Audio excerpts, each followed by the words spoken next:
Welcome to Glitched, I'm Francisco Lozano, and this is your weekly wrap-up. The Switch is finally out, but that doesn't mean we're done covering it, sadly. With the recent release of the Switch this week, players have discovered a new issue that's a bit troubling. The console at this moment cannot back up your save files. Though the console does have an expandable memory, there's no option on the system to copy off save games onto a new external storage device. This problematic feature was discovered after the Day 1 update.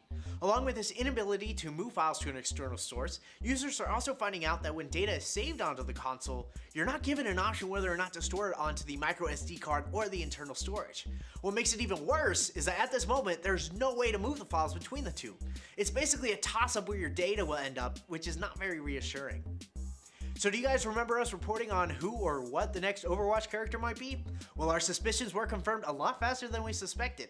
Unlike the long, drawn-out release of Sombra, the game's newest hero, Orisa, has been released within about a week of that hint-filled video Blizzard released.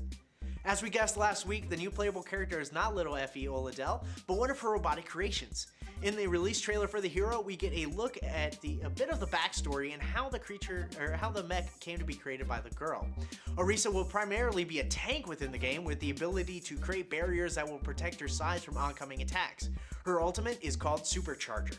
It buffs any damage done by her surrounding teammates. The character will overall be more of a defensive threat than anything else.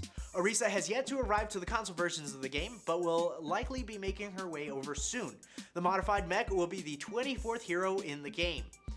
Onto a release that's got me super hyped, it's Breath of the Wild. And apparently, I'm not the only one who's super pumped about this title. At the time of the game's official release, The Legend of Zelda Breath of the Wild has already risen to the 4th best reviewed game ever, according to Metacritic.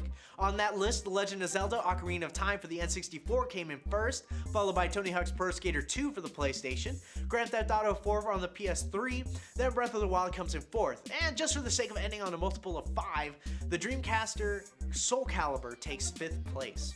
With so many reviewers giving the game 9.5s and 10s out of 10s, it's no surprise that the new game rose so quickly through the ranks.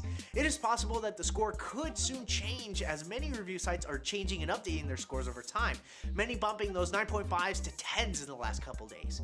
For now, we'll just have to wait and see how high this game can rise.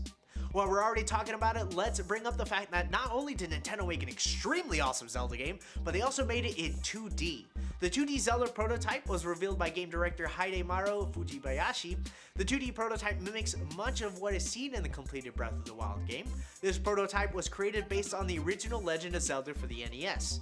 Fujibayashi stated that he wanted to make this an adventure game that the player could really explore in and find adventure as they navigate the map at their own pace.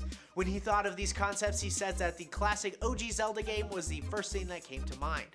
A bit of the prototype was shown during the company's talk at GDC, or the Game Developers Conference. During the talk, some of the 2D game was shown and compared with the finished game to show how its design impacted decisions the team made in Breath of the Wild's puzzles and overall structure. If 2D Zelda felt like a blast from the past, hold on your pants because this was taking us way back. At GDC, Don Rauch, co-creator of the hit I'm in School and I Don't Want to Do My Work game, Oregon Trail, said that if he were to make the game today, he would make a Native American version. A game that would ask, quote, what would it be like on the other side of the wall, so to speak, end quote. The creator also said that in the modern version of the game, he would like to see multiplayer incorporated, making players have to work together to find multiple ways to travel across a country, all while maintaining an individual role that will support your party and let you make it to the end of the trail. Honestly, I'm totally down for a modern version of Oregon Trail. I know we have one with zombies, but what Raj is describing sounds pretty cool too. Since we've already established a pattern, let's talk about another nostalgic wasteland called Pokemon. Earlier this week, the Pokemon Company released a trailer for their newest movie coming out this summer. I Choose You will be the 20th film in the franchise. The trailer takes us back to Ash's first day with Pikachu, his Ho-Oh sighting, and some of the trainer's most tear-jerking moments with that yellow cutie. If you guys grew up watching Pokemon series from the beginning, many of these scenes should look familiar to you.